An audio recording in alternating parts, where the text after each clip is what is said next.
Escribe en los comentarios desde dónde y a qué hora nos ves. Así podré conocerte mejor. Para apoyar el canal gratis, no olvides suscribirte y darle like. Imagina un campo de batalla bajo el sol abrasador de Jaén. Un ejército cristiano, superado en número y al borde del colapso, se enfrenta al poderío almohade que parece invencible. En juego no está solo un reino, sino el destino de toda la península ibérica. Un rey, Alfonso VIII de Castilla, consumido por el deseo de vengar una humillante derrota, lidera una cruzada desesperada. ¿Cómo un pastor anónimo cambió el curso de la historia? ¿Qué sucedió en esa tienda roja que decidió la suerte de miles? Esta es la crónica de las Navas de Tolosa, la batalla que lo cambió todo. La historia de la revancha comienza con una humillación. Nos encontramos en el 19 de julio de 1195. Un joven y ambicioso rey, Alfonso VIII de Castilla, ansía la gloria y la consolidación de su poder. Frente a él, en las llanuras cercanas al castillo de Alarcos, se extiende el formidable ejército del califa almohade, Abu Yusuf Yaqub al-Mansur. Alfonso, confiado en la superioridad de su caballería pesada y desoyendo los consejos de prudencia que le pedían esperar los refuerzos de sus primos, los reyes de León y Navarra, decidió tomar la iniciativa. Fue un error catastrófico. La carga inicial de la caballería castellana fue arrolladora, rompiendo las primeras líneas almohades y sembrando el caos. Pero era una trampa. Al-Mansur, un estratega consumado, había ocultado el grueso de sus fuerzas. Cuando los caballeros castellanos se encontraron exhaustos y desorganizados en el corazón del campamento enemigo, el califa lanzó su contraataque. La caballería ligera almohade y las disciplinadas tropas de la reserva envolvieron a los cristianos por los flancos y la retaguardia, desatando una masacre. La flor y nata de la nobleza castellana pereció en aquella llanura. El propio Alfonso VIII estuvo a punto de morir, siendo arrastrado fuera del campo de batalla por su guardia personal, mientras la resistencia se desmoronaba. El rey escapó con vida, pero no con su honor intacto. La batalla de Alarcos no fue solo una derrota militar, fue una herida profunda en el alma de Castilla y en el orgullo de su rey. Una herida que supuraría durante casi 2 décadas, alimentando un deseo de venganza que se convertiría en la obsesión de toda una vida y en el germen de la cruzada más grande jamás vista en la península. La victoria de Al-Mansur en Alarcos no fue un evento aislado, fue el detonante de una nueva era de dominio almohade en la península. Con el ejército castellano diezmado y su rey humillado, la frontera cristiana quedó expuesta y vulnerable. El califa, apodado el Victorioso, no perdió el tiempo en explotar su ventaja. En los meses y años siguientes, una sombra se extendió desde el sur, devorando territorios que habían costado generaciones de esfuerzo reconquistar. Las fortalezas clave cayeron una tras otra. La Orden de Calatrava, pilar de la defensa en La Mancha, perdió su sede principal, el Castillo de Calatrava la Vieja. Ciudades estratégicas como Trujillo, Plasencia y Cuenca fueron asaltadas o se rindieron ante el imparable avance. Las incursiones almohades, las aceifas, se volvieron más audaces y destructivas que nunca, llegando a saquear los arrabales de Toledo, la antigua capital visigoda y corazón simbólico de la resistencia cristiana. Incluso las tierras cercanas a Madrid y Guadalajara sintieron el filo de la espada musulmana. Para los reinos cristianos, era un tiempo de terror y desesperación. La moral estaba por los suelos, y las rencillas internas entre León, Castilla y Navarra impedían una respuesta unificada. Parecía que el sueño de la reconquista se desvanecía, reemplazado por la pesadilla de una Iberia completamente sometida al poder del califato almohade, cuyo imperio se extendía desde el Atlántico africano hasta el corazón de Castilla. Alfonso VIII, recluido en sus dominios, observaba impotente cómo el legado de sus antepasados se desmoronaba. Cada fortaleza caída, cada aldea quemada, era un recordatorio constante de su fracaso en Alarcos y avivaba las llamas de su determinación. Mientras la península ibérica se tambaleaba al borde del abismo, en Roma, un hombre observaba la situación con creciente alarma. El Papa Inocencio III, uno de los pontífices más poderosos y políticamente astutos de la Edad Media, veía el avance almohade no solo como una amenaza para los reinos hispánicos, sino para toda la cristiandad. La caída de Toledo, o la subyugación total de la península, podría abrir las puertas de Europa a un nuevo poder islámico. Fue en este contexto de crisis existencial que la diplomacia de Alfonso VIII encontró un terreno fértil. El rey castellano, a través de sus enviados más capaces, especialmente el arzobispo de Toledo, Rodrigo Jiménez de Rada, un hombre de inmensa cultura y habilidad política, presentó al Papa un panorama desolador, pero con una ventana a la esperanza, un esfuerzo cristiano unificado. Jiménez de Rada argumentó con vehemencia que la lucha en Hispania era la misma lucha que se libraba en Tierra Santa. Era una defensa de la fe. Inocencio III, convencido del peligro y viendo la oportunidad de reafirmar la autoridad papal, tomó una decisión trascendental. En 1212, promulgó una bula papal que elevaba la campaña contra los almohades a la categoría de cruzada. Esto significaba que cualquier caballero, de cualquier rincón de Europa, que acudiera a luchar a España, recibiría la misma indulgencia plenaria y los mismos beneficios espirituales que si peregrinara a Jerusalén. La guerra dejaba de ser un conflicto local entre reinos peninsulares para convertirse en una empresa sagrada para todo el mundo cristiano. El llamamiento resonó en toda Europa, prometiendo la remisión de los pecados a cambio de servicio militar. El tablero de juego había cambiado por completo. 17 años.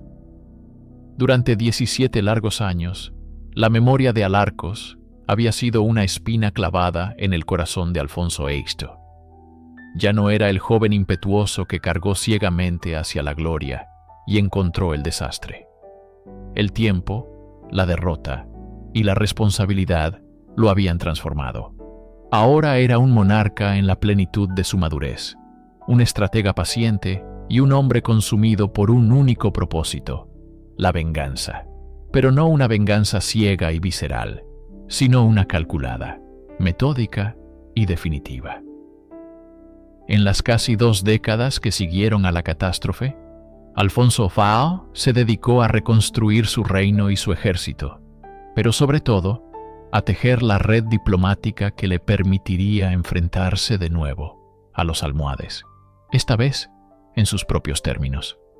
Fortaleció sus alianzas con Pedro II de Aragón y, tras años de tensiones y desconfianzas, finalmente aseguró la participación, aunque tardía, de Sancho VII de Navarra.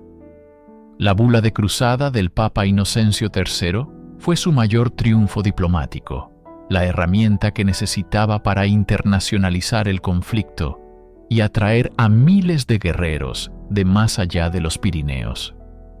Para Alfonso, la inminente batalla era mucho más que una simple campaña militar. Era la culminación de su vida, la oportunidad de borrar la mancha de su honor y el de su reino. Cada decisión, cada alianza forjada, cada moneda acuñada para financiar la guerra, estaba imbuida de la amarga lección de 1195. Se había convertido en la personificación de la voluntad de resistencia castellana. Mientras los ejércitos cristianos comenzaban a congregarse en Toledo en la primavera de 1212, todos los ojos se volvían hacia él. El rey vengador, el superviviente de Alarcos, estaba listo para saldar su deuda con la historia.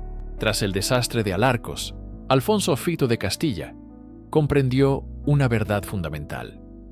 Ninguna corona cristiana de la península, por sí sola, podría hacer frente al poderío del imperio almohade. La supervivencia exigía una unidad sin precedentes. Así comenzó una febril actividad diplomática, orquestada en gran medida por el arzobispo de Toledo, Rodrigo Ximénez de Rada, una de las figuras más influyentes de su tiempo. El objetivo era forjar una alianza entre los tres monarcas más poderosos de la Hispania cristiana, el propio Alfonso VIII, Pedro II de Aragón y Sancho VII de Navarra. La tarea era monumental, pues las rencillas entre ellos eran profundas y recientes. Disputas fronterizas, viejas traiciones y un constante juego de poder habían definido sus relaciones durante décadas. Sin embargo, la bula papal que declaraba la campaña como una cruzada y la amenaza inminente de un ejército almohade masivo, liderado por el propio califa An-Nasir, obraron el milagro. Pedro II de Aragón, conocido como el Católico, un rey guerrero con fama en toda la cristiandad, fue uno de los primeros en comprometerse. Su participación no solo aportaba las temibles tropas aragonesas y catalanas, sino también un prestigio internacional invaluable. Más compleja fue la adhesión de Sancho VII de Navarra, el Fuerte. Sus agravios con Castilla eran notorios, y la desconfianza mutua era profunda.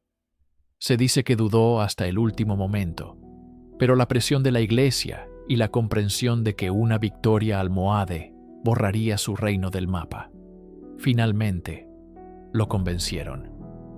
La reunión de estos tres soberanos, dejando a un lado sus animosidades personales por un bien mayor, fue un acontecimiento histórico. Representaba la cristalización de una conciencia colectiva, un frente unido que no se había visto en siglos. Era la respuesta ibérica a la yihad almohade, una alianza forjada en la desesperación y la fe, lista para cambiar el curso de la historia. En la primavera de 1212, la ciudad de Toledo se convirtió en el corazón palpitante de la cristiandad. Designada como el punto de reunión, sus campos circundantes se transformaron en un mar de tiendas, estandartes y hogueras. Un ejército como no se había visto en generaciones comenzaba a tomar forma. El núcleo de la fuerza estaba compuesto por las huestes de Alfonso VIII, la orgullosa caballería castellana, las milicias concejiles de ciudades como Ávila, Segovia y Madrid, y los nobles que acudían al llamado de su rey. Pronto se unieron las tropas de Pedro II, con sus experimentados caballeros aragoneses y los temidos almogávares catalanes, infantería ligera y letal. Finalmente, llegó el contingente de Sancho VII, un ejército más reducido pero compuesto por los aguerridos y robustos guerreros navarros. A esta fuerza ibérica se sumaron las órdenes militares, la élite de la Guerra Santa, los caballeros de Santiago, con su fervor reconquistador, los de Calatrava, ansiosos por vengar la pérdida de su fortaleza, y los contingentes internacionales de los templarios y los hospitalarios. Pero la llamada a la cruzada había traspasado los Pirineos. Miles de caballeros ultramontanos, principalmente de Francia, pero también de otras partes de Europa, acudieron a Toledo. Liderados por arzobispos como el de Narbona, traían consigo un celo religioso inmenso, pero también una visión de la guerra diferente, más brutal y menos pragmática que la de los hispanos, acostumbrados a siglos de convivencia y conflicto. La ciudad era un hervidero de idiomas, culturas y ambiciones. El sonido del acero en las fraguas se mezclaba con los cánticos religiosos en latín, castellano y occitano. El arzobispo Jiménez de Rada se movía incansablemente entre los campamentos, bendiciendo a las tropas y mediando en las inevitables disputas. Era una fuerza formidable, pero heterogénea y frágil, unida por un único propósito: marchar hacia el sur y enfrentarse al califa. El 20 de junio de 1212, el colosal ejército cristiano abandonó la seguridad de Toledo y comenzó su ardua marcha hacia el sur, adentrándose en el corazón de la Mancha, territorio bajo control almohade. El avance era una pesadilla logística. Decenas de miles de hombres y animales se movían bajo un sol implacable, levantando una nube de polvo que se veía a leguas de distancia. El calor era sofocante y la búsqueda de agua y forraje se convirtió en una obsesión diaria. La estrategia de Alfonso X era clara: asegurar la retaguardia y desmoralizar al enemigo, capturando las fortalezas que jalonaban el camino hacia Andalucía. El primer objetivo fue el castillo de Malagón. Tras un breve pero intenso asedio, la fortaleza cayó. Fue aquí donde surgieron las primeras tensiones graves. Los cruzados ultramontanos, imbuidos de un fervor implacable, pasaron a cuchillo a toda la guarnición, en contra de los deseos de Alfonso VIII, quien prefería ofrecer rendiciones pactadas. El siguiente objetivo era de una importancia simbólica y estratégica inmensa: Calatrava la Vieja, la cuna de la Orden de Calatrava, perdida en la catástrofe de Alarcos. La fortaleza, defendida por una guarnición de élite de 70 caballeros musulmanes, se consideraba inexpugnable. Sin embargo, la determinación de los cruzados y la eficacia de sus máquinas de asedio forzaron su rendición en pocos días. La recuperación de Calatrava fue una inyección de moral para las tropas hispanas, un acto de justicia poética que parecía presagiar la victoria final.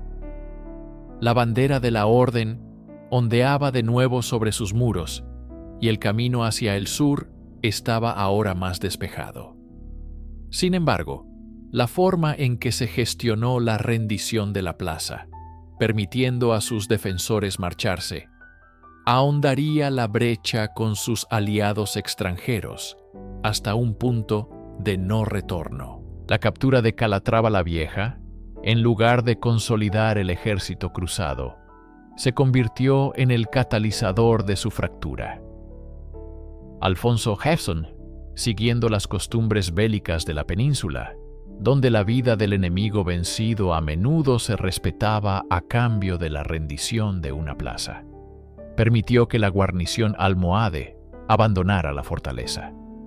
Para los caballeros hispanos, era una decisión pragmática que ahorraba tiempo y vidas.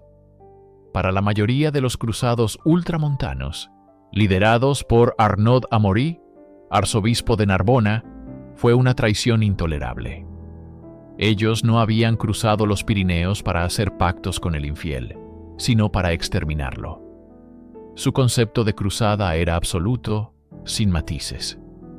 Acusaron al rey castellano de blando y de faltar a su deber sagrado. Las tensiones, que ya habían aflorado en Malagón, estallaron abiertamente. El calor abrasador, las enfermedades y la frustración por un tipo de guerra que no comprendían, se unieron a su indignación teológica.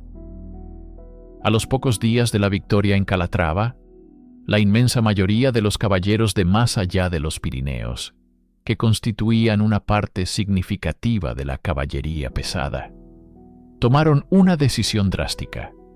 Abandonaban la campaña, empacaron sus pertrechos y, dando la espalda al enemigo, iniciaron el camino de regreso a Francia. Se estima que más de 30.000 hombres desertaron. Para Alfonso VIII y el resto de los líderes cristianos, fue un golpe devastador. Vieron cómo su abrumadora superioridad numérica se desvanecía, dejando un ejército mermado frente a la fuerza principal del califa, que les esperaba más al sur. Fue el momento más bajo de la campaña, una verdadera crisis de fe y de liderazgo. Muchos nobles castellanos aconsejaron la retirada. Sin embargo, en ese instante crítico, la determinación de Alfonso Eito, apoyado firmemente por Pedro II y Sancho VII, prevaleció. Decidieron seguir adelante, solos. La cruzada ultramontana había fracasado, pero la cruzada hispánica estaba a punto de encontrar su destino. Mientras las fuerzas cristianas se congregaban al otro lado de la frontera natural que era Sierra Morena, les aguardaba un adversario formidable. El califa almohade, Muhammad al-Nasir, no era un líder que subestimara a sus enemigos, pero su confianza se cimentaba en la fuerza abrumadora que había logrado reunir. Su ejército era una de las mayores fuerzas militares vistas en la península ibérica, una marea humana diseñada para aplastar cualquier resistencia. Las crónicas, aunque a menudo exageradas, hablan de cientos de miles de guerreros, una cifra que, incluso siendo una hipérbole, reflejaba una superioridad numérica aplastante. El núcleo de su poder residía en las disciplinadas tribus bereberes del norte de África, guerreros endurecidos por el desierto y leales al califa. A ellos se sumaban contingentes andalusíes, tropas locales que conocían el terreno, y un cuerpo de élite que infundía terror, la Guardia Negra. Conocidos como los Imesebelen, estos soldados subsaharianos eran la guardia personal del califa, fanáticos religiosos que habían jurado morir antes que retroceder. Al-Nasir, recordando su aplastante victoria en la batalla de Alarcos casi 2 décadas antes contra el propio Alfonso Eito, creía que la historia estaba destinada a repetirse. Había establecido su campamento en una vasta llanura al sur de la sierra, un mar de tiendas que se extendía hasta donde alcanzaba la vista.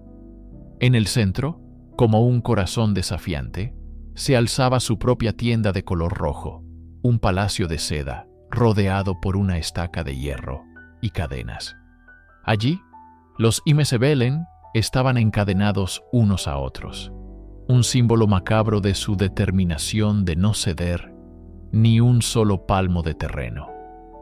El mensaje era claro: la aniquilación de los reinos cristianos era inminente, y la victoria almohade, un hecho inevitable.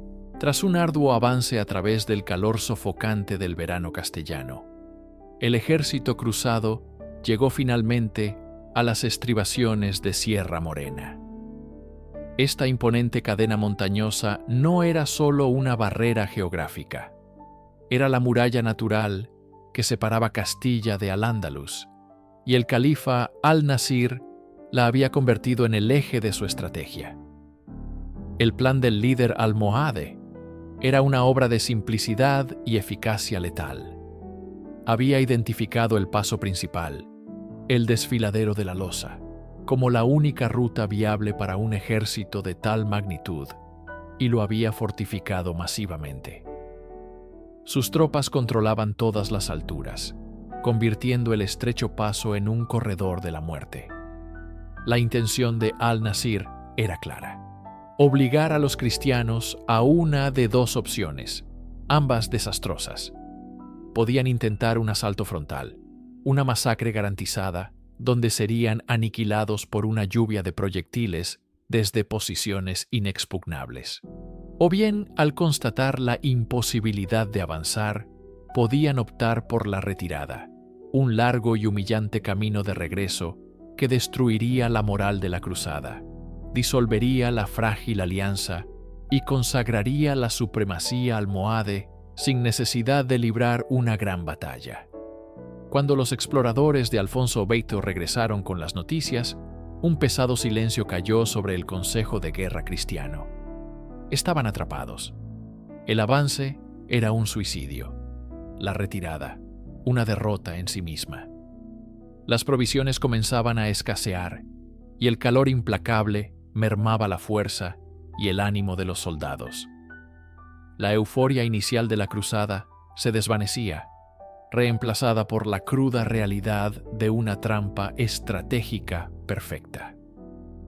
Los reyes y nobles se miraban unos a otros, conscientes de que se encontraban al borde de un abismo, con el destino de la cristiandad peninsular pendiendo de un hilo. La desesperación se había apoderado del campamento cristiano. Los consejos de guerra se sucedían sin encontrar una solución. La trampa del desfiladero de la loza parecía insalvable, y el fantasma de la derrota en Alarcos pesaba sobre el rey Alfonso Huete más que nunca. Los exploradores, exhaustos, regresaban con las mismas noticias desalentadoras. Todos los accesos conocidos estaban bloqueados y fuertemente vigilados por las fuerzas almohades. El tiempo se agotaba. Fue en este momento de máxima tensión cuando la historia dio un giro digno de leyenda. Un hombre humilde, un pastor local que conocía aquellas montañas como la palma de su mano, se presentó ante los guardias del rey. Su nombre, según la tradición, era Martín Alaja. Al principio, fue recibido con escepticismo. ¿Qué podía saber un simple pastor que hubieran pasado por alto los más experimentados exploradores y estrategas militares? Sin embargo, su insistencia y la seguridad con la que hablaba le ganaron una audiencia con los líderes. Ante un Alfonso Beito expectante y un consejo receloso, Martín Alaja reveló su secreto. Existía un sendero oculto, una ruta apenas transitada por pastores y sus rebaños, que bordeaba el desfiladero principal. Afirmaba que este camino, aunque difícil, podía llevar al ejército cristiano a través de las montañas sin ser detectado, permitiéndole sortear por completo la trampa almohade y emerger directamente en la llanura donde acampaba el enemigo. La propuesta era un riesgo monumental. Podía ser una contratrampa, una artimaña para llevar al ejército a una emboscada aún peor. Pero la alternativa era la derrota segura. En un acto de fe y desesperación calculada, Alfonso Eito decidió confiar en el pastor. Ordenó a uno de sus hombres de mayor confianza, Diego López de Haro, que liderara una pequeña partida de reconocimiento junto a Martín Alaja para verificar la ruta. Las horas que siguieron fueron de una tensión insoportable, hasta que los exploradores regresaron con noticias que cambiarían el curso de la historia. El camino era real. La confirmación de la existencia del paso secreto insufló una nueva y vibrante esperanza en el ejército cristiano. La desesperanza se transformó en una febril actividad, pero todo debía hacerse con el máximo sigilo. La decisión fue tomada. El ejército entero se movería esa misma noche. Una proeza logística y de disciplina casi inconcebible para la época. Al caer la oscuridad, el 20 de julio, comenzó una de las marchas nocturnas más audaces de la historia militar. Decenas de miles de hombres, desde caballeros con pesadas armaduras hasta infantes y ballesteros, iniciaron el ascenso por el sendero del pastor. Se dieron órdenes estrictas de mantener un silencio absoluto. El ruido de una sola pieza de metal cayendo sobre las rocas podría alertar a los puestos de vigilancia almohades y condenar la operación al fracaso. Los cascos de los caballos fueron envueltos en trapos para amortiguar su sonido. Los caballeros desmontaron y guiaron a sus monturas por el terreno escarpado y traicionero. La columna se movía lentamente, una serpiente silenciosa de acero y sudor bajo la luz de la luna. La tensión era palpable en cada paso, en cada respiración contenida. Durante horas, el ejército cruzado se deslizó como un fantasma a través del corazón de las defensas enemigas, sin que éstas se percataran de nada. Al amanecer del día siguiente, la maniobra se había completado. Exhaustos pero decididos, los ejércitos de Castilla, Aragón y Navarra emergieron en la meseta. un amplio terreno elevado que más tarde sería conocido como la Mesa del Rey.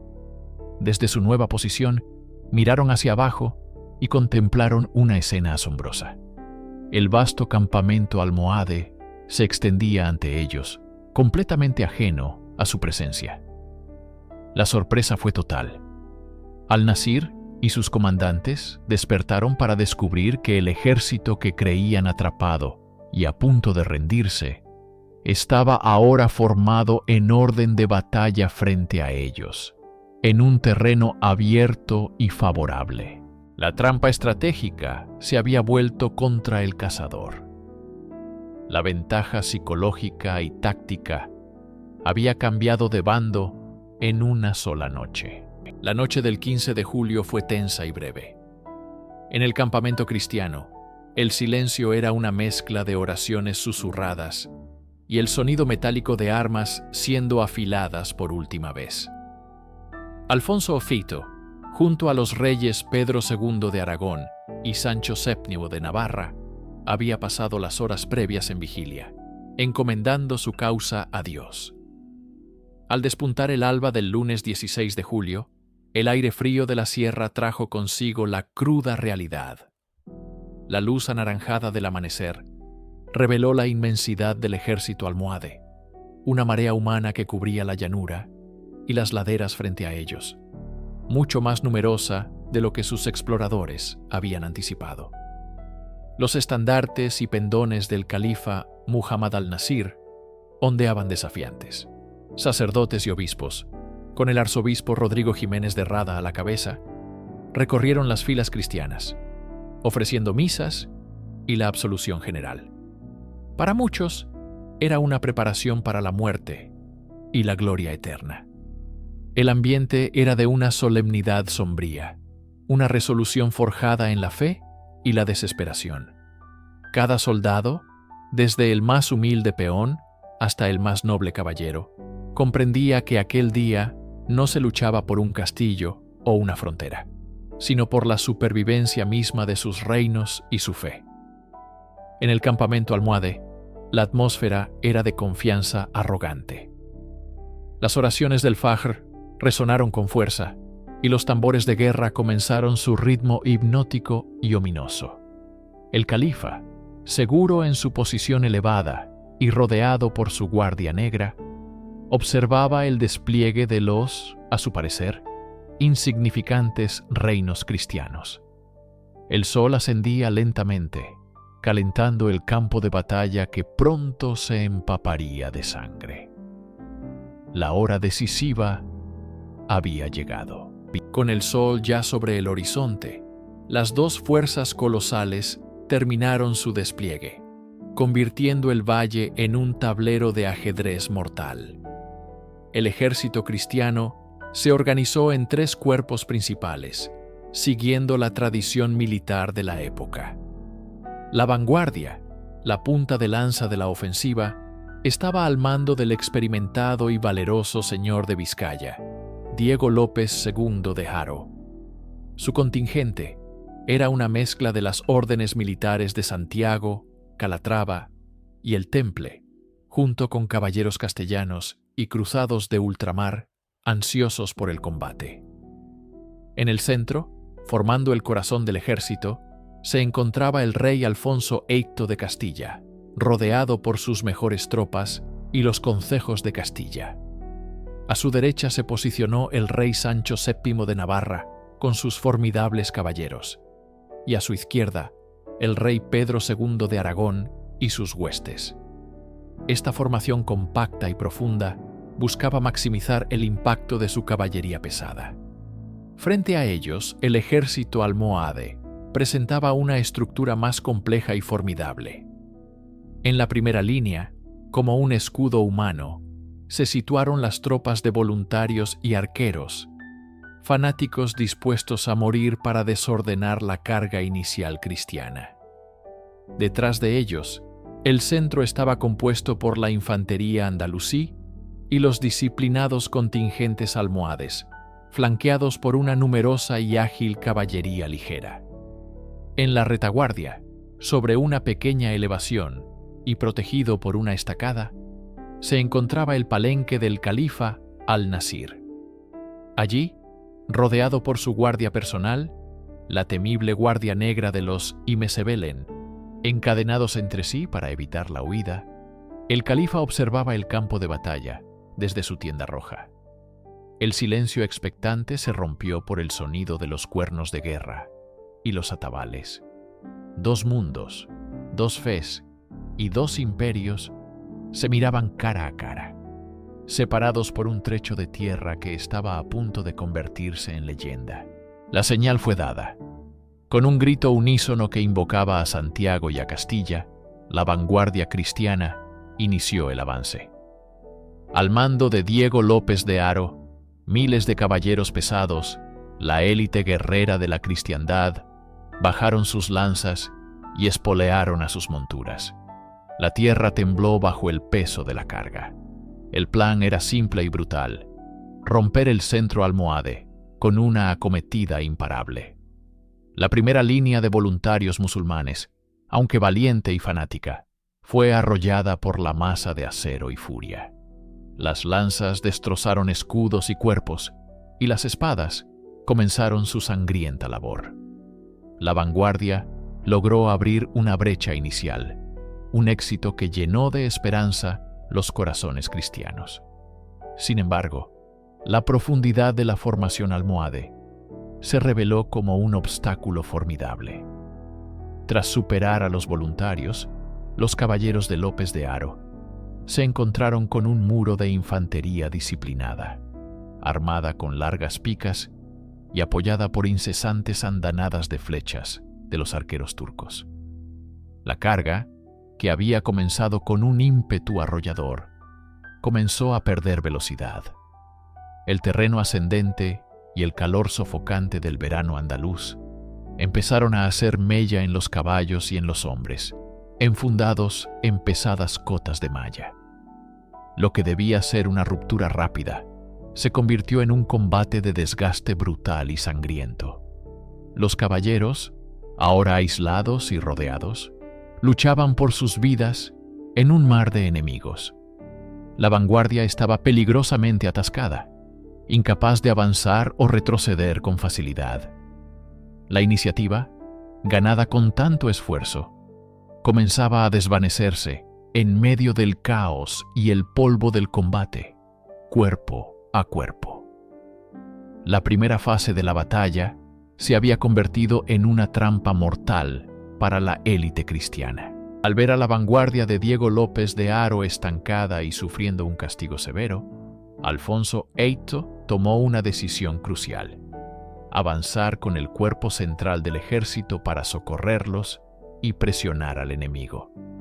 Sin embargo, este movimiento expuso su propia formación al contraataque almohade. El califa al-Nasir, observando la situación desde su posición elevada, ordenó a sus flancos que se cerraran sobre los cristianos. La caballería ligera almohade y bereber, ágil y experta en tácticas de hostigamiento, se lanzó sobre los costados del ejército castellano. Una lluvia de flechas y jabalinas cayó sobre las filas de Alfonso Eito, causando confusión y bajas, desordenando la formación. La infantería almohade, envalentonada, redobló su presión sobre el frente. Por un momento crítico, la batalla pareció decantarse a favor del califa. El centro cristiano, el corazón del ejército, donde ondeaba el estandarte real de Castilla, comenzó a ceder terreno. El empuje de las tropas frescas almohades era incesante, y los caballeros castellanos, agotados por el calor y el combate, luchaban con la desesperación de quienes se ven superados. Las crónicas hablan de un momento de pánico, donde algunos hombres comenzaron a retroceder, y la línea de batalla amenazó con romperse por completo.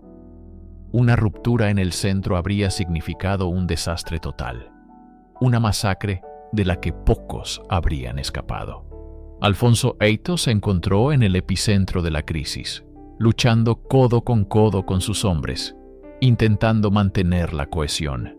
El rey vio cómo sus estandartes se tambaleaban y cómo la derrota que parecía imposible al amanecer, se presentaba ahora como una posibilidad aterradoramente real. El destino de la cristiandad ibérica pendía de un hilo. El sol del mediodía castigaba sin piedad el campo de batalla. Las primeras acometidas de la caballería castellana se habían estrellado contra el muro de infantería y arqueros almohades. La vanguardia cristiana, agotada y diezmada, comenzaba a ceder terreno. El pánico era una chispa que amenazaba con incendiar las filas cristianas. Desde su posición en la retaguardia, Alfonso Fiano de Castilla observaba cómo la balanza se inclinaba peligrosamente. A su lado, Pedro II de Aragón y Sancho VII de Navarra compartían la misma grave preocupación. El plan inicial flaqueaba y la derrota, una sombra que les había perseguido desde Alarcos, volvía a cernirse sobre ellos. En ese instante crítico, la historia pendía de un hilo. Fue entonces cuando Alfonso VIII tomó una decisión que cambiaría el curso no solo de la batalla, sino de la península. Desenvainó su espada y con una voz que resonó por encima del estruendo, llamó a sus nobles. No era una orden, era una invitación al sacrificio y a la gloria. Pedro II y Sancho VII no dudaron un instante. Los tres monarcas, símbolos vivientes de la unidad cristiana, espolearon a sus caballos y se lanzaron al frente. No era una carga de caballería más, era el corazón del ejército cristiano que se arrojaba contra la muralla enemiga. La visión de los tres reyes, con sus estandartes ondeando entre el polvo y el acero, fue una inyección de moral para sus huestes. Los soldados, que momentos antes retrocedían, se detuvieron, giraron, y con un grito renovado de furia y fe, siguieron a sus soberanos. La segunda ola de la carga cristiana, liderada personalmente por sus reyes, se convirtió en un torrente imparable. La línea frontal almohade, sorprendida por la ferocidad y el peso de este nuevo asalto, comenzó a resquebrajarse. El centro del ejército musulmán, hasta entonces inexpugnable, sintió por primera vez la presión directa de la élite de la caballería cristiana, empujada por la voluntad de sus monarcas. La carga de los tres reyes había roto la primera línea almohade, pero el corazón del ejército enemigo permanecía intacto. En el centro del dispositivo musulmán, rodeado por una defensa formidable, se encontraba el palenque del califa al-Nasir. Su tienda roja, símbolo de su poder absoluto, estaba protegida por su guardia personal, los Imesebelen, un cuerpo de élite formado por guerreros fanáticos procedentes del África Negra. Estos guardias no solo eran temibles por su destreza, sino por su formación. Estaban anclados al suelo con estacas y unidos entre sí por gruesas cadenas de hierro, creando una barrera humana y metálica que se consideraba impenetrable. Su misión era simple y suicida: morir en su puesto antes que permitir que nadie alcanzase al califa. Mientras Alfonso VIII y Pedro II se abrían paso a sangre y fuego por el centro, la tarea de asaltar esta última fortaleza recayó en Sancho VII de Navarra y sus huestes. El rey navarro, apodado El Fuerte por su imponente físico y su legendaria fuerza, lideró a sus caballeros en una carga directa contra el muro de cadenas y lanzas. El choque fue brutal. Los navarros se estrellaron contra una defensa que no cedía, que no retrocedía. Las lanzas se partían, los caballos caían y los hombres morían en el intento de abrir una brecha. La leyenda cuenta que, en el fragor del combate, el propio Sancho VII, viendo la imposibilidad de romper la línea, espoleó a su caballo y en un acto de increíble audacia saltó por encima de los guardias encadenados, aterrizando en el interior del cerco. Otros relatos más verosímiles describen cómo los navarros, a pie y a caballo, lucharon con hachas y mazas para cortar las cadenas eslabón por eslabón, abriéndose paso a través de la guardia que luchaba hasta el último aliento. Fuera como fuese, el resultado fue el mismo. La inexpugnable defensa del califa fue rota. El estandarte de Navarra ondeó dentro del palenque, una visión que sembró el pánico en el corazón del mando almohade.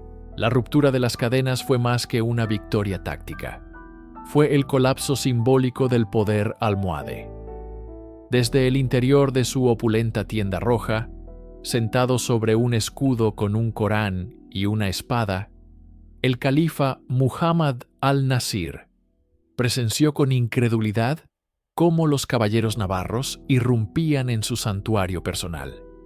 Su guardia de corps, los Imesebelen, la última línea de defensa en la que había depositado toda su confianza, estaba siendo aniquilada. El estandarte cristiano ondeando a pocos metros de él fue la señal inequívoca del desastre total. El aura de invencibilidad que rodeaba al príncipe de los creyentes se desvaneció en un instante, reemplazada por un miedo primario. El pánico se apoderó de él. Abandonó su escudo, su Corán y su espada, los símbolos de su autoridad religiosa y militar, y corrió hacia la parte trasera de su campamento, donde le esperaba una yegua veloz. Sin mirar atrás, el califa huyó a galope tendido en dirección a Jaén, abandonando a su ejército a su suerte. La noticia de la huida del califa se extendió como la pólvora por las filas almohades. El efecto fue devastador e instantáneo. Un ejército que había luchado con una disciplina y un coraje formidables durante horas, se desintegró en un instante. Si su líder, la sombra de Dios en la tierra, huía, ¿qué esperanza quedaba? La moral se evaporó, las formaciones se rompieron y la resistencia cesó. Lo que había sido una batalla se convirtió en una desbandada caótica. Miles de soldados arrojaron sus armas e intentaron escapar, pero la caballería cristiana, ahora dueña del campo, inició una persecución implacable. El colapso fue total. El ejército más poderoso del Islam occidental dejó de existir en cuestión de minutos, transformándose en una masa de fugitivos aterrorizados. El campamento almohade, con sus incalculables riquezas, quedó abandonado. Un testimonio silencioso de la magnitud de la catástrofe. Cuando el sol se puso el 16 de julio de 1212, no solo iluminaba un campo de batalla cubierto de cadáveres, sino el amanecer de una nueva era para la península ibérica.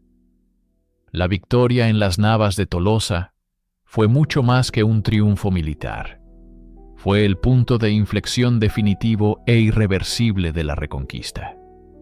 El imperio almohade, la superpotencia que había dominado el norte de África y el sur de Iberia, había perdido en un solo día el núcleo de su ejército profesional. Y lo que es más importante, su prestigio y su aura de invencibilidad. La derrota fue tan aplastante que el imperio nunca se recuperaría, desmoronándose en las décadas siguientes, en medio de luchas internas y rebeliones. Para los reinos cristianos, la victoria abrió las puertas del sur. El formidable obstáculo natural y militar de Sierra Morena, la puerta de entrada a Andalucía, había sido franqueado. El camino hacia el corazón de Al-Andalus, hacia ciudades legendarias como Córdoba, Sevilla y Jaén, estaba despejado. La balanza de poder, que durante siglos había oscilado, se inclinó de forma permanente a favor del norte cristiano. Esta batalla sentó las bases para las grandes campañas de conquista de los reyes que siguieron, como Fernando III de Castilla y Jaime I de Aragón, quienes en pocas décadas reducirían al andaluz a un único bastión, el Emirato de Granada. El legado de la batalla se grabó en la memoria y en los símbolos. Sancho VII de Navarra incorporó las cadenas rotas de los Imesebelen a su escudo de armas, un emblema que perdura hasta hoy en la bandera de Navarra y en el escudo de España. Las Navas de Tolosa no fue el final de la guerra, pero sí fue el principio del fin. Redibujó el mapa político y mental de la península, consolidando la hegemonía cristiana y marcando el rumbo que culminaría, más de 2 siglos y medio después, con la caída de Granada.